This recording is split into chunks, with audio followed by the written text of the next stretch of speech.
Setiap pagi, ratusan orang antre di warung soto bening ini.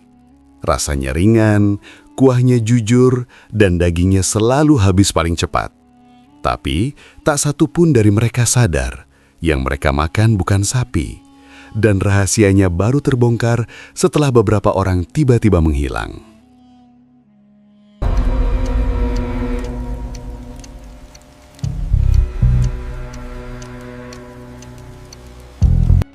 Pagi di Klaten selalu dimulai dengan cara yang sama. Matahari naik pelan dari balik atap-atap rumah, suara motor berderet di jalan raya, dan aroma makanan hangat mulai mengisi udara. Di salah satu ruas jalan pinggir kota, berdiri sebuah warung kecil beratap seng. Catnya pudar, spanduknya sederhana. Namun setiap pagi, tempat itu tak pernah sepi. Warung soto bening itu selalu ramai, bahkan sebelum jam 6. Orang-orang datang tanpa banyak tanya. Tukang bangunan, pegawai kantor, sopir angkot, ibu rumah tangga, semuanya duduk berdesakan di bangku panjang yang sama. Tak ada musik, tak ada televisi, hanya suara sendok beradu dengan mangkuk dan uap panas yang naik perlahan dari kuah soto. Pemilik warung itu seorang wanita, usianya sulit ditebak, mungkin di pertengahan 40-an. Wajahnya biasa saja, tidak cantik, tidak juga menonjol. Rambutnya selalu diikat rapi, gerakannya tenang, hampir tanpa ekspresi. Ia jarang tersenyum, tapi juga tidak pernah terlihat marah, seperti seseorang yang sudah terlalu lama berdamai dengan hidup. "Seperti biasa, Bu," kata seorang pelanggan. Wanita itu hanya mengangguk, tangannya bergerak otomatis. Mangkuk diambil, nasi ditaruh, kuah bening disiram perlahan. Dagingnya dipotong kecil-kecil, berserat halus, empuk dengan cara yang aneh. Tidak amis, tidak keras, rasanya ringan, bersih, dan entah kenapa membuat orang ingin kembali lagi keesokan harinya. Banyak yang pernah bertanya, apa rahasia sotonya? Ia selalu menjawab singkat, hampir seperti menghindari percakapan. Direbus lama, itu saja. Warung itu tidak pernah pasang harga besar-besar, tidak ada menu aneh, hanya satu jenis soto. Tapi justru karena itu, orang-orang datang. Ada rasa nyaman yang sulit dijelaskan. Seolah-olah semangkuk soto itu memberi ketenangan yang tidak mereka dapatkan di tempat lain. Tak ada yang benar-benar mengenal wanita itu. Namanya jarang disebut. Sebagian memanggilnya Bu, sebagian lagi hanya berkata, "Yang jual soto bening itu." Ia tinggal di belakang warung, di ruangan sempit yang tertutup rapat. Tidak pernah terlihat bergaul. Datang pagi, buka warung, tutup menjelang siang, lalu menghilang. Namun pagi itu, seperti pagi-pagi sebelumnya, tidak ada yang mencurigakan. Sampai seseorang berkata pelan di bangku belakang, "Aneh ya, tiap hari kesini rasanya nggak pernah berubah." Yang lain tertawa kecil, "Lah itu malah bagus." Wanita itu mendengar, tapi pura-pura tidak. Ia menuang kuah lagi. Uap panas menyentuh wajahnya. Matanya kosong sejenak, lalu kembali fokus. Seolah-olah ia sedang berbicara dengan dirinya sendiri dalam diam. Ia tahu warung itu ramai. Ia tahu orang-orang menyukainya. Tapi tak satu pun dari mereka tahu apa yang sebenarnya mereka makan. Dan tak satu pun yang pernah benar-benar ingin tahu. Di luar, kendaraan terus lewat. Klaten berjalan seperti biasa. Tidak ada sirine, tidak ada teriakan. Hanya sebuah warung kecil yang terlalu ramai untuk ukuran tempat sesederhana itu. Dan tanpa disadari siapapun, dari tempat itulah sebuah kegemparan besar sedang menunggu waktunya untuk pecah. Tidak ada yang benar-benar tahu siapa wanita itu sebelum warung soto berdiri di sana. Ia muncul begitu saja, seolah jalanan itu memang sudah menunggunya sejak lama. Satu hari kosong, hari berikutnya ada warung kecil dengan panci besar dan asap tipis yang tak pernah putus. Warga Klaten bukan tipe orang yang suka bertanya terlalu jauh. Selama tidak mengganggu, selama urusan masing-masing berjalan, masa lalu bukan sesuatu yang perlu digali. Begitu pula dengan wanita itu. Ia tidak pernah bercerita, tidak tentang suami, tidak tentang keluarga, tidak tentang dari mana ia berasal. Saat pelanggan mencoba membuka obrolan, jawabannya selalu pendek, secukupnya, lalu berhenti. "Dulu buka warung di mana, Bu?" "Di sini saja." Jawaban itu tidak pernah berubah, seakan-akan sebelum tempat ini hidupnya memang tidak pernah ada. Tubuhnya kecil, tapi terlihat kuat. Tangannya penuh bekas goresan lama, seperti bekas kerja kasar bertahun-tahun. Cara ia berdiri, cara ia memegang pisau, semuanya terkontrol. Tidak tergesa, tidak ragu. Setiap gerakan tampak sudah dihafal di luar kepala. Ada sesuatu pada matanya. Bukan tatapan kosong, melainkan tatapan yang terlalu tenang. Seperti orang yang sudah melihat terlalu banyak hal sampai tidak ada lagi yang bisa mengejutkannya. Kadang saat warung sedang sepi, ia berhenti sejenak, menatap jalanan tanpa ekspresi. Bukan melamun, tapi seperti sedang mendengarkan suara yang hanya ada di kepalanya sendiri. Ia tinggal sendirian, tidak pernah terlihat ada tamu, tidak ada suara anak, tidak ada tawa, tidak ada pertengkaran. Pintu belakang warung selalu tertutup, bahkan tetangga terdekat pun tidak pernah benar-benar masuk ke dalam. Aneh ya, Bu Soto itu kayak nggak punya cerita hidup, bisik seorang pelanggan suatu pagi. Yang lain mengangkat bahu, yang penting sotonya enak. Dan begitulah, selama mangkuk-mangkuk itu terus terisi, selama perut kenyang dan rasa puas terpenuhi, tidak ada yang merasa perlu menggali lebih dalam. Masa lalu wanita itu seperti halaman kosong yang sengaja dibiarkan kosong. Padahal, jika diperhatikan lebih lama, ada kebiasaan-kebiasaan kecil yang terasa janggal. Ia selalu datang lebih pagi dari pedagang lain. Ia tidak pernah terlihat belanja ke pasar bersama warga. Bahan-bahannya selalu sudah ada. Daging selalu segar. Tidak pernah terlihat ia kehabisan.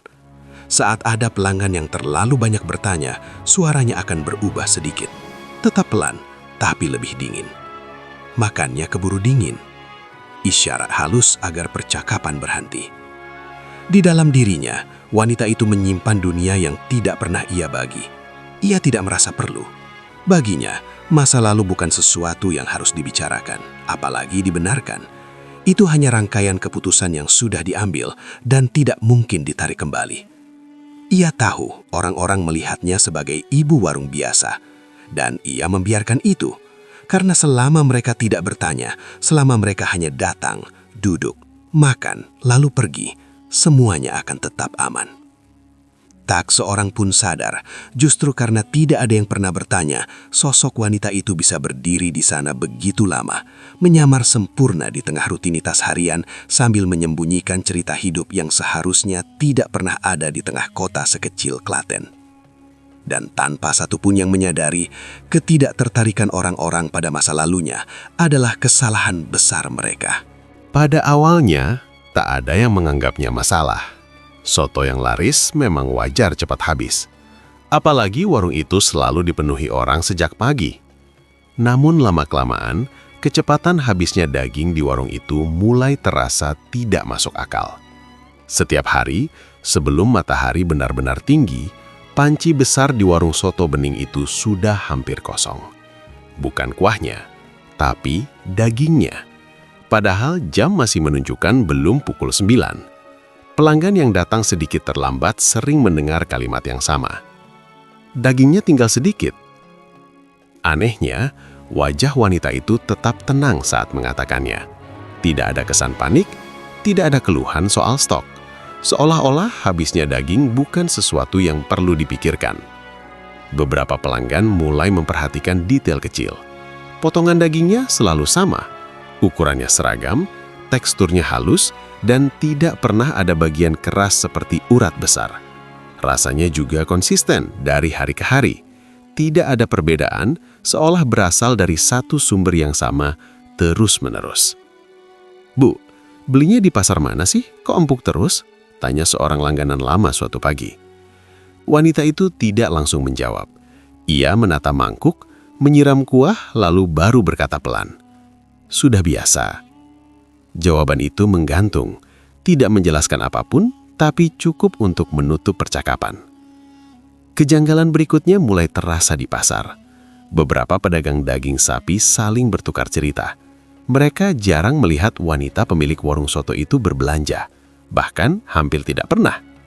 Padahal warungnya jelas membutuhkan pasokan besar setiap hari. Biasanya warung rame gitu belinya bisa puluhan kilo, kata salah satu pedagang. Ini nggak pernah kelihatan batang hidungnya, sahut yang lain. Namun tidak ada yang benar-benar menghubungkan hal itu dengan sesuatu yang buruk. Orang-orang hanya menganggap mungkin ia punya pemasok sendiri atau mengambil stok dari luar kota. Dugaan sederhana tanpa rasa curiga. Di warung, panci terus diisi ulang, entah dari mana. Setiap pagi, daging selalu tersedia dalam jumlah banyak, lalu habis dengan cepat. Lalu keesokan harinya, hal yang sama terulang lagi. Ada satu momen kecil yang luput dari perhatian banyak orang. Seorang pelanggan baru yang kebetulan bekerja sebagai tukang jagal sempat terdiam setelah suapan pertama. Ia tidak berkata apa-apa, hanya menatap mangkuknya lebih lama dari yang lain. "Kenapa, Pak?" tanya temannya. Ia menggeleng. "Enggak apa-apa." Namun setelah itu, ia tidak pernah kembali ke warung tersebut.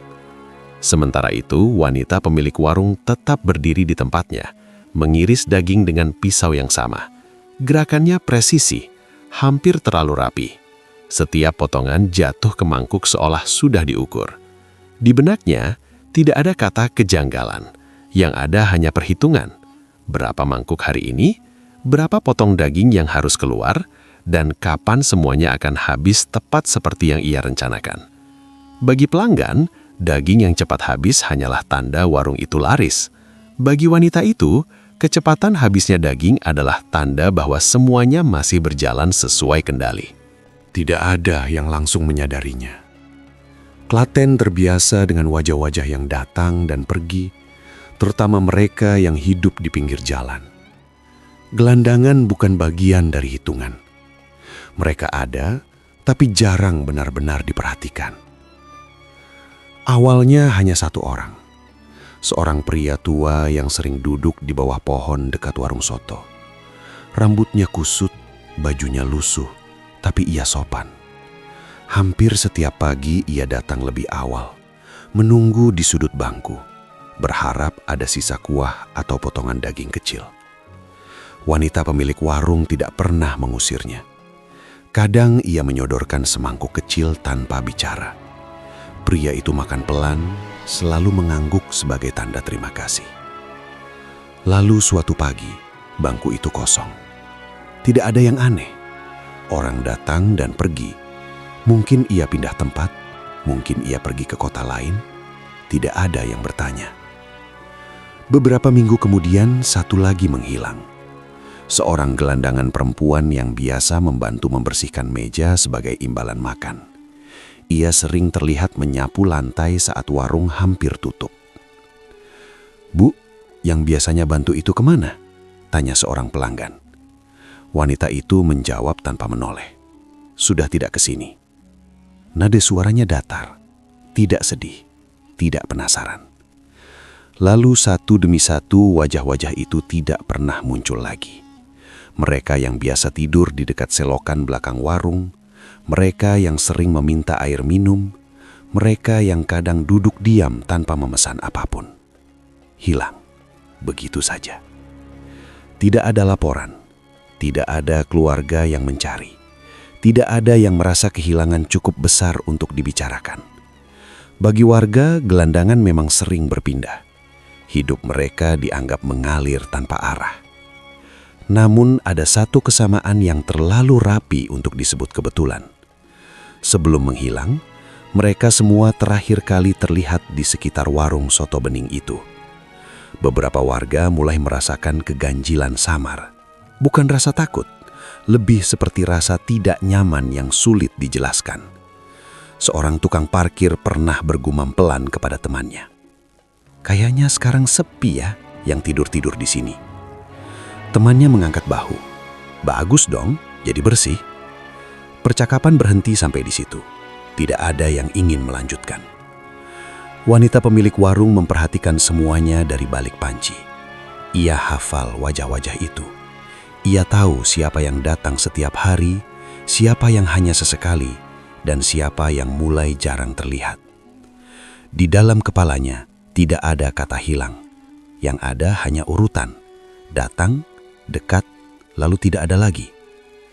Suatu pagi, seorang pemuda yang sering memberi uang receh bertanya polos, "Bu, Kakek yang biasanya duduk situ kemana ya? Wanita itu berhenti sejenak mengaduk kuah. Uap panas naik menutupi wajahnya. Sudah pergi, katanya singkat. Pergi kemana?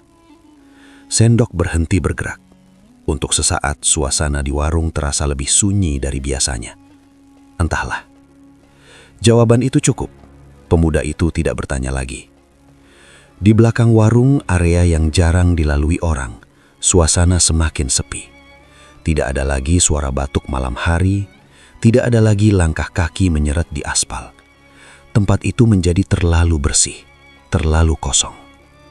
Namun bagi kebanyakan orang, kebersihan adalah kabar baik. Tidak ada yang mengaitkan ketiadaan itu dengan semangkuk soto bening yang mereka santap setiap pagi. Sementara itu, panci di warung tetap penuh, daging tetap cepat habis, dan wanita itu tetap berdiri di tempatnya, menjalani hari-hari seolah tidak ada yang berubah. Padahal, tanpa disadari siapapun, setiap wajah yang menghilang adalah potongan kecil dari kebenaran yang perlahan mendekat. Dan ketika kebenaran itu akhirnya muncul, tak satu pun dari mereka akan bisa berkata bahwa semua ini datang tanpa tanda. Warung itu biasanya tutup menjelang siang. Setelah panci diangkat, bangku disusun, dan lantai disiram air, suasana kembali sunyi. Jalanan tetap ramai, tapi area di sekitar warung seolah kehilangan denyutnya. Hanya sisa uap panas yang pelan-pelan menghilang. Pada hari-hari awal, tak ada yang aneh setelah warung tutup.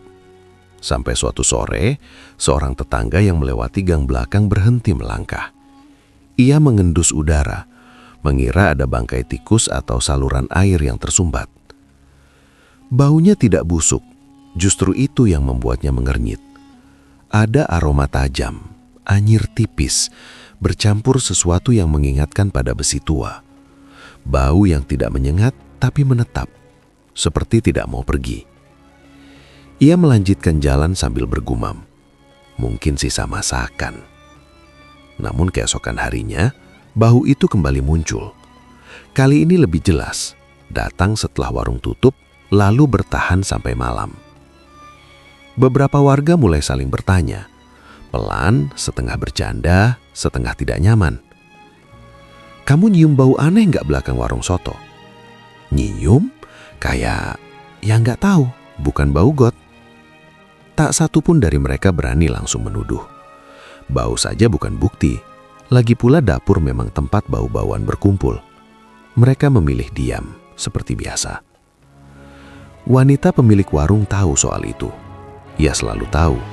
Setiap sore setelah menutup warung, ia masuk ke dapur belakang lebih lama dari biasanya. Pintu ditutup rapat. Jendela kecil dibuka sebentar, lalu ditutup lagi. Seolah ia sedang menghitung sesuatu yang tak boleh meleset. Suatu malam, seorang pemuda yang pulang larut memperhatikan ada asap tipis keluar dari ventilasi dapur. Bukan asap memasak, tapi lebih gelap, lebih berat. Bau anyir itu ikut terbawa. Ia berhenti, menatap lama, lalu menggelengkan kepala sendiri. "Perasaanku aja," katanya pelan. Namun perasaan itu tidak hanya miliknya. Beberapa hari kemudian, bau itu semakin sering muncul. Tidak setiap hari, tapi cukup untuk diingat. Selalu setelah warung tutup, selalu dari arah dapur belakang, dan selalu menghilang sebelum pagi, seolah sengaja tidak ingin diketahui banyak orang. Seorang ibu yang rumahnya paling dekat akhirnya memberanikan diri menegur. "Bu, ini dapurnya kok bau ya belakangan?" Wanita itu menatapnya sebentar. Tatapannya datar, tanpa tanda terkejut. Daging sisa, belum sempat dibersihkan. Nada suaranya tenang, terlalu tenang untuk sebuah keluhan. Ibu itu mengangguk, meski hatinya tidak sepenuhnya percaya, tapi tidak ada alasan untuk memperpanjang pembicaraan. Malam-malam berikutnya bau itu tetap datang. Kadang lebih kuat saat hujan turun, kadang terasa lebih tajam saat udara dingin. Beberapa orang mulai menutup jendela lebih cepat, bukan karena takut, tapi karena tidak ingin mencium sesuatu yang tidak bisa mereka jelaskan. Di dalam dapur, wanita itu bekerja dalam sunyi. Tidak ada musik, tidak ada suara televisi, hanya bunyi air mengalir, pisau yang diletakkan perlahan, dan freezer tua yang berdengung pelan. Ia bergerak cepat, rapi, seolah dikejar waktu. Baginya bau itu bukan masalah. Bau selalu bisa dijelaskan, selalu bisa disamarkan. Yang penting tidak ada yang masuk terlalu jauh. Tidak ada yang membuka pintu belakang, tidak ada yang bertanya lebih keras dari seharusnya. Namun bau memiliki sifat yang berbeda. Ia tidak peduli pada batas sopan santun. Ia menyelinap ke hidung orang-orang, menanamkan rasa curiga kecil yang sulit dihapus. Dan untuk pertama kalinya sejak warung itu berdiri, keganjilan tidak lagi hanya terlihat. Ia mulai tercium, pelan, tipis, tapi cukup untuk membuat beberapa orang sadar bahwa ada sesuatu di balik dapur itu yang seharusnya tidak ada. Bau itu akhirnya sampai ke telinga yang tidak biasa mengabaikan hal-hal kecil. Bukan lewat laporan resmi, bukan pula lewat keributan warga, melainkan dari obrolan singkat di kantor kelurahan yang terdengar sepele. Ada warung soto, rame banget, tapi belakangnya bau aneh, kata seseorang sambil tertawa kecil, seolah sedang membicarakan gosip ringan. Namun kalimat itu tidak berhenti di udara, ia dicatat, tidak ditulis, tapi diingat. Beberapa hari kemudian, 2 orang aparat datang ke warung soto bening itu di pagi hari. Mereka tidak berseragam lengkap, datangnya seperti pelanggan biasa, duduk, memesan, makan, tanpa banyak bicara. Gerak-gerik mereka tenang, mata mereka bekerja lebih aktif daripada mulutnya. Wanita pemilik warung melayani seperti biasa, tidak ada perubahan raut wajah, tidak ada kegugupan. Ia menuang kuah, menaruh daging, menyerahkan mangkuk, lalu kembali ke panci. Semua berlangsung normal. Terlalu normal. Salah satu dari mereka mengamati dapur kecil di balik warung. Tidak langsung, hanya sekilas, seperti orang yang bosan menunggu makanannya datang. Tidak ada pintu terbuka, tidak ada akses jelas, semuanya tertutup rapi. "Ramai terus ya, Bu?" kata salah satu aparat, suaranya santai.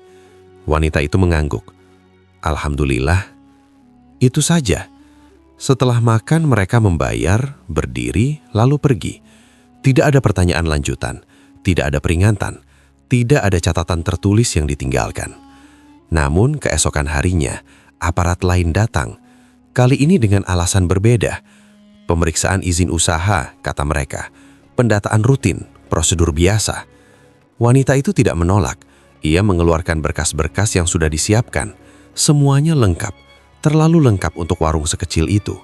Nama, alamat, tanggal, semua rapi. Tidak ada yang janggal di atas kertas. "Bahan bakunya dari mana, Bu?" tanya salah satu aparat, seolah bertanya sambil lalu. "Langganan," jawabnya singkat. "Dari pasar mana?" Wanita itu berhenti sejenak, lalu berkata, "Tidak tetap." Jawaban itu dicatat, tidak diperdebatkan. Pemeriksaan berlangsung singkat. Dapur hanya dilihat dari luar. Pintu belakang tidak dibuka dengan alasan sedang dipakai. Aparat tidak memaksa. Mereka pamit dengan senyum sopan, meninggalkan warung tanpa kegaduhan. Bagi warga, kedatangan itu hanya formalitas. Tidak ada yang berubah. Warung tetap buka, pelanggan tetap datang. Soto tetap habis lebih cepat dari biasanya. Namun bagi aparat, penyelidikan tidak berhenti di warung. Mereka mulai bertanya ke pasar, ke pedagang daging, ke warga sekitar. Pertanyaannya ringan, berulang, dan selalu sama. Soal pasokan, soal kebiasaan, soal orang-orang yang jarang terlihat lagi. Jawaban yang mereka terima tidak pernah tegas. Semuanya samar. Sepertinya jarang kelihatan. Mungkin pindah. Justru kesamaran itu yang membuat mereka terus berjalan. Di satu malam yang sunyi, 2 aparat kembali ke lokasi. Kali ini tidak lewat depan warung. Mereka menyusuri bagian belakang, area yang jarang dilalui. Bau itu kembali tercium, lebih kuat dari siang hari. Mereka tidak masuk, tidak menyentuh apapun, hanya berdiri sebentar, mencatat arah angin, sumber bau, dan jam kemunculannya. Di dalam dapur, wanita itu sedang sendirian. Ia mendengar langkah kaki di luar. Bukan langkah tergesa, bukan langkah orang mabuk. Langkah itu teratur, terbiasa. Tangannya berhenti sejenak di atas meja. Hanya 1 detik. lalu bergerak lagi, seolah tidak terjadi apa-apa. Ia tahu, sejak awal ia tahu hari itu akan datang. Hari ketika orang-orang mulai melihat lebih dekat, bukan karena rasa ingin tahu, tapi karena tugas. Namun ia juga tahu, selama semuanya masih dilakukan diam-diam, berarti belum ada cukup alasan untuk menghentikannya. Dan selama belum ada pintu yang dibuka paksa, selama belum ada pertanyaan yang terlalu tajam, permainan itu belum selesai. Penyelidikan telah dimulai, pelan, rapi, tanpa suara. Seperti bau itu sendiri, tidak terlihat, tapi tidak bisa lagi diabaikan. Hari itu tidak diawali dengan teriakan atau penggerbekan.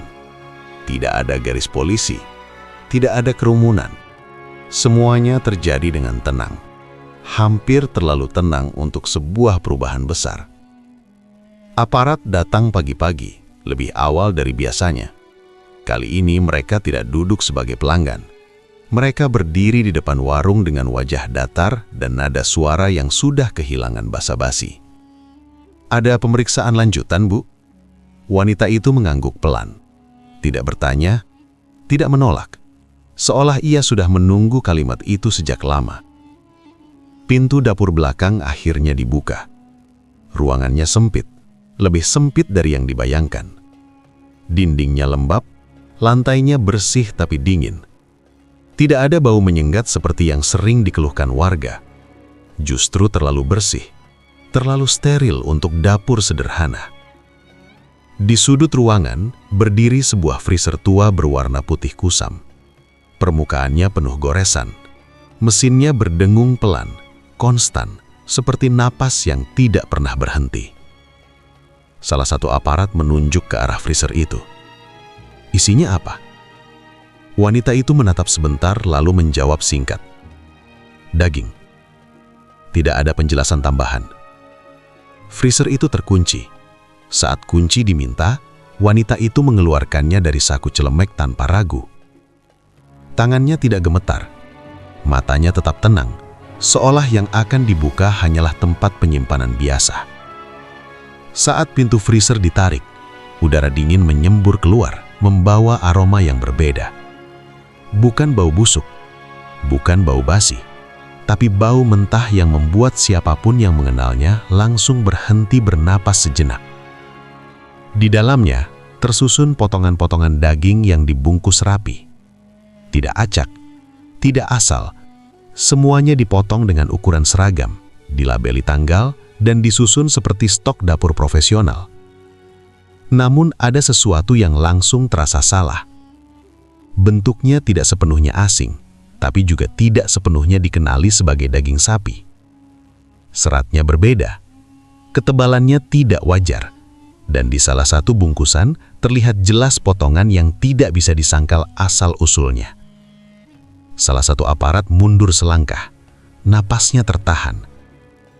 "Ini bukan sapi," katanya pelan, lebih seperti berbicara pada dirinya sendiri. Sunyi jatuh di ruangan itu. Wanita pemilik warung berdiri diam. Tidak terkejut, tidak membantah. Tatapannya tertuju pada freezer yang kini terbuka lebar, seolah sebuah rahasia lama akhirnya dibiarkan bernafas. "Dari mana ini, Bun?" tanya aparat lain, suaranya lebih keras, berusaha menjaga profesionalisme. Wanita itu menarik napas pelan, lama, seperti orang yang akhirnya memutuskan untuk berhenti menyimpan sesuatu sendirian. Mereka sudah mati, tidak ada yang mencari. Kalimat itu jatuh tanpa emosi, tidak ada pembelaan, tidak ada penyesalan, hanya pernyataan. Aparat saling berpandangan. Pertanyaan-pertanyaan berikutnya datang bertubi-tubi. Tapi wanita itu tidak menjawab semuanya. Ia hanya mengulang satu hal dengan kata-kata yang berbeda namun makna yang sama. Mereka sendirian. Mereka tidak punya apa-apa. Tidak ada yang kehilangan. Setiap kalimat terdengar seperti pembenaran yang sudah lama ia yakini. Bukan sebagai alasan, tapi sebagai logika hidupnya sendiri. Saat aparat memastikan temuan itu, ruangan terasa semakin sempit. Udara dingin freezer bercampur dengan rasa mual yang sulit ditahan. Salah satu dari mereka menutup mata sejenak, mencoba menenangkan diri. Di luar, warung masih terlihat seperti biasa. Bangku-bangku kosong, panci sudah tidak di tempat. Tidak ada yang tahu bahwa di balik dinding tipis itu, kenyataan telah berubah selamanya. Wanita itu akhirnya dibawa keluar, tangannya diborgol tanpa perlawanan. Wajahnya tetap sama, tenang, bahkan sedikit lega. Seorang aparat bertanya terakhir kali, hampir berbisik, "Kenapa dijual?" Ia menoleh pelan. Untuk pertama kalinya, ada sesuatu di matanya. Bukan marah, bukan takut, tapi keyakinan yang dingin. Karena mereka akhirnya berguna. Kalimat itu menggantung di udara lebih lama dari seharusnya. Hari itu, freezer tua di dapur kecil itu mengubah segalanya. Dari warung soto bening yang dicintai warga, menjadi pusat dari kengerian yang tak pernah mereka bayangkan. Dan sejak saat itu, setiap mangkuk soto yang pernah mereka santap tak lagi bisa diingat sebagai sekedar makanan. Ia berubah menjadi pengingat pahit, bahwa kejahatan paling mengerikan seringkali bersembunyi di tempat yang terlihat paling biasa. Ruang pemeriksaan terasa dingin, meski lampunya tidak terlalu terang. Tidak ada jeruji, tidak ada teriakan. Hanya meja, 2 kursi, dan suara detik jam yang terdengar lebih keras dari seharusnya. Wanita pemilik warung duduk tegak, tangan terlipat di atas meja. Wajahnya tetap tenang, seperti saat ia melayani pelanggan setiap pagi. Pertanyaan pertama diajukan dengan hati-hati. Nama, usia, alamat. Semua dijawab singkat, jelas, tanpa ragu. Tidak ada celah kebohongan yang terlihat. Lalu pertanyaan itu datang, pelan, tapi berat. Sejak kapan? Wanita itu menunduk sejenak. Bukan karena takut, melainkan seperti sedang menghitung di dalam kepalanya. Setelah beberapa detik, ia mengangkat wajahnya kembali. Sejak warung buka, katanya. Tidak ada penyangkalan, tidak ada upaya memutar cerita. Kalimat itu keluar begitu saja, seolah ia sedang menjelaskan resep masakan. Penyidik saling berpandangan. Salah satu dari mereka melanjutkan, suaranya lebih tegas. Dari mana dagingnya? Wanita itu menarik nafas pelan. Untuk pertama kalinya sejak duduk di ruangan itu, bahunya sedikit turun, seperti orang yang akhirnya melepas beban panjang. Dari orang-orang yang sudah tidak punya siapa-siapa, ujarnya. Mereka meninggal sendiri, di jalan, di belakang bangunan. Tidak ada yang mengurus. Nada suaranya datar, hampir seperti laporan harian.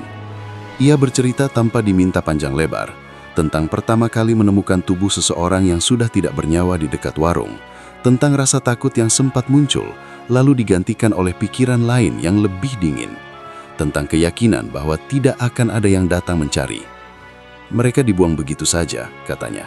Saya cuma memanfaatkan apa yang sudah dianggap sampah. Kalimat itu membuat ruangan semakin sunyi. Ketika ditanya apakah ia sadar apa yang dilakukannya adalah kejahatan, wanita itu mengangguk. Saya tahu, katanya. Tapi tidak ada yang peduli sebelumnya. Ia tidak menangis, tidak memohon, tidak menyalahkan siapapun secara langsung, namun setiap kalimatnya terdengar seperti tuduhan halus kepada dunia di sekitarnya. Mereka hidup di depan mata semua orang. Tidak ada yang lihat, tidak ada yang tanya, tapi begitu mereka tidak ada, baru semua ribut. Penyidik menahan diri untuk tidak menyelah. Wanita itu menjelaskan bagaimana ia memilih korbannya. Tidak sembarangan, hanya mereka yang benar-benar sendirian, tidak dikenal warga, tidak tercatat, tidak dicari. Saya pastikan dulu, katanya pelan. Kalau ada yang nanya, saya tidak ambil. Pengakuan itu diucapkan tanpa rasa bersalah, seolah ia sedang menjelaskan sistem kerja yang menurutnya masuk akal. Ketika ditanya apakah ia pernah memikirkan para pelanggan yang memakan soto itu, ia terdiam lebih lama dari sebelumnya. Matanya menatap meja, bukan penyidik. Mereka datang karena lapar. Saya kasih makan. Mereka puas, tidak ada yang sakit. Jawaban itu bukan pembelaan, melainkan kesimpulan yang sudah ia pegang erat. Di akhir pemeriksaan, salah satu penyidik bertanya dengan suara rendah, hampir seperti bertanya kepada sesama manusia, bukan tersangka. Kalau bisa kembali ke awal, apa ibu akan berhenti? Wanita itu menggeleng perlahan. Kalau saya berhenti, katanya, tidak ada yang berubah. Mereka tetap sendirian. Saya cuma yang pertama melihatnya berbeda. Kalimat itu menutup pengakuannya. Tidak ada penyesalan, tidak ada kelegaan, hanya keyakinan keras yang tidak retak meski kenyataan sudah runtuh di sekelilingnya. Di luar ruangan, kasus itu mulai bergerak menjadi berkas, menjadi pasal, menjadi angka hukuman. Namun di dalam ruang kecil itu, satu hal sudah jelas. Wanita itu tidak merasa dirinya monster. Ia merasa dirinya realistis. Dan justru disitulah, bagi siapapun yang mendengarnya, letak kengerian yang paling dalam. Berita itu menyebar lebih cepat daripada apapun yang pernah terjadi di wilayah itu. Tidak lewat pengeras suara, tidak lewat pengumuman resmi. Ia menyebar dari mulut ke mulut, dari pesan singkat ke layar ponsel, dari tatapan wajah yang pucat ke bisikan yang tak lagi bisa ditahan. Warung soto itu, iya, yang bening. Dagingnya bukan sapi. Kalimat-kalimat itu terdengar terpotong, seolah tak ada yang sanggup mengucapkannya secara utuh. Pagi hari berikutnya, lokasi warung dipenuhi orang, bukan untuk makan, tapi untuk memastikan dengan mata kepala sendiri. Garis pembatas terpasang, pintu warung tertutup rapat. Panci yang biasanya mengepul, kini menghilang. Jalan yang dulu riuh oleh suara sendok, kini dipenuhi gumaman dan napas berat. Warga berdiri berkelompok, saling menatap dengan wajah yang sama, campuran antara tidak percaya, jijik, dan rasa bersalah yang datang terlambat. "Aku hampir tiap hari makan di situ," kata seorang pria setengah berbisik. Yang lain menelan ludah. "Anakku juga." Beberapa orang muntah di pinggir jalan, yang lain hanya memegang perutnya seolah rasa mual itu datang dari ingatan, bukan dari tubuh. Rumah-rumah sekitar warung mendadak ramai. Orang-orang yang biasanya tidak saling menyapa, kini berbicara dengan suara cepat dan nada panik. Mereka mengingat-ingat hal-hal kecil yang dulu terasa biasa. Bau itu, freezer tua, gelandangan yang tak pernah terlihat lagi. Semuanya kini terhubung dengan cara yang mengerikan. Seorang ibu menangis keras di depan rumahnya. Ia mengingat bagaimana ia pernah memuji soto itu di depan tetangga. Bagaimana ia merekomendasikannya dengan bangga. "Ya Allah, aku kasih itu ke orang lain," katanya terisak. "Ke saudara." Rasa jijik berubah menjadi rasa bersalah. Rasa bersalah berubah menjadi kemarahan. Apa nggak ada yang curiga dari dulu? Kok bisa selama ini lolos? Pertanyaan-pertanyaan itu beterbangan, tapi tidak ada yang benar-benar punya jawaban yang menenangkan. Karena semakin dipikirkan, semakin jelas bahwa tanda-tandanya memang ada, namun dipilih untuk diabaikan. Media datang, kamera menyala, judul-judul besar muncul, memaksa Klaten disebut dengan cara yang tidak pernah diinginkan warganya. Kota yang biasanya tenang, kini menjadi bahan pembicaraan nasional. Namun di balik hiruk-pikuk itu, ada reaksi yang lebih sunyi, lebih dalam. Beberapa warga menolak bicara. Mereka menutup pintu, mematikan lampu lebih awal, dan memilih diam. Bukan karena tidak peduli, tapi karena terlalu takut pada satu pertanyaan yang mulai menghantui banyak kepala. Kalau kita bertanya dari awal, apa ini bisa dicegah? Nama wanita pemilik warung mulai disebut di mana-mana. Tapi bukan sebagai manusia, ia berubah menjadi simbol. Simbol dari sesuatu yang salah, yang tumbuh pelan-pelan di tengah kebiasaan, hingga akhirnya meledak. Warung itu kini kosong, tapi bayangannya tetap ada. Setiap kali orang melewati jalan itu, mereka melambat. Setiap kali mencium aroma soto dari tempat lain, perut mereka menegang. Klaten gempar. Bukan hanya karena apa yang ditemukan aparat, melainkan karena warga akhirnya sadar, selama ini mereka hidup berdampingan dengan kengerian dan menyebutnya rutinitas. Sidang berjalan tanpa keributan. Tidak ada teriakan dari pengunjung, tidak ada drama berlebihan. Semua orang datang dengan satu perasaan yang sama, ingin mendengar akhir dari sesuatu yang seharusnya tidak pernah dimulai. Wanita pemilik warung duduk di kursi terdakwa dengan pakaian sederhana. Rambutnya diikat rapi seperti biasa. Wajahnya tidak berubah sejak hari pertama ditangkap. Tenang, datar. Seolah ia hanya berpindah tempat kerja, bukan menghadapi akhir hidupnya sebagai orang bebas. Hakim membacakan putusan dengan suara berat dan terukur. Setiap kalimat terdengar jelas, namun sulit dicerna. Pasal demi pasal disebutkan, perbuatan demi perbuatan dijabarkan. Ruangan itu sunyi, hanya suara kertas yang dibalik dan napas orang-orang yang tertahan. Vonis dijatuhkan, hukuman berat, tanpa pengurangan berarti. Tidak ada reaksi berlebihan dari terdakwa, tidak ada tangisan, tidak ada protes. Ia hanya mengangguk pelan, seperti orang yang menerima hasil akhir dari perhitungan panjang yang sudah ia buat sendiri.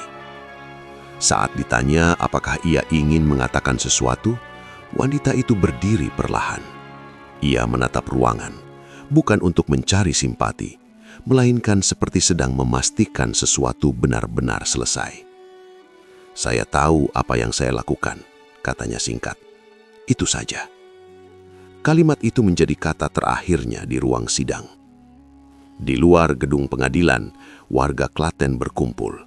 Beberapa membawa kemarahan, beberapa membawa kelegaan, sebagian besar membawa luka yang sulit dijelaskan.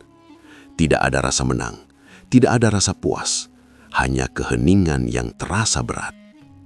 Warung soto bening itu sudah lama ditutup, bangunannya dibiarkan kosong, spanduknya dicopot, namun bekasnya tidak pernah benar-benar hilang. Orang-orang masih mengenali tempat itu tanpa perlu penanda. Setiap kali melewati jalan tersebut, langkah mereka melambat, bukan karena takut, tapi karena ingatan tentang pagi-pagi biasa yang ternyata tidak pernah benar-benar biasa. Beberapa warga mengaku sulit makan soto selama berbulan-bulan. Ada yang memilih berhenti sepenuhnya, ada pula yang memaksa diri hanya untuk membuktikan bahwa hidup harus berjalan. Tapi rasa itu tidak pernah sama. Kasus itu meninggalkan pertanyaan yang lebih dalam dari sekedar kejahatan, tentang bagaimana seseorang bisa bersembunyi di balik rutinitas, tentang bagaimana ketidakpedulian kecil yang dibiarkan bertahun-tahun bisa tumbuh menjadi sesuatu yang tak terbayangkan. Nama wanita itu perlahan menghilang dari pemberitaan, namun ceritanya tetap hidup dalam bisik-bisik, dalam peringatan orang tua kepada anak-anaknya, dalam kewaspadaan baru yang muncul di hal-hal sederhana. Klaten kembali tenang, jalanan kembali ramai, warung-warung kembali buka, namun tidak sepenuhnya sama. Karena di balik setiap senyum penjual, di balik setiap mangkuk makanan hangat, kini ada satu kesadaran yang tertinggal, bahwa kejahatan tidak selalu datang dengan wajah menakutkan. Kadang ia datang dengan kuah bening, aroma sedap, dan rutinitas yang terlalu dipercaya. Dan lupa itu, meski tidak terlihat, akan tinggal lebih lama daripada bangunan warung yang pernah berdiri di sana.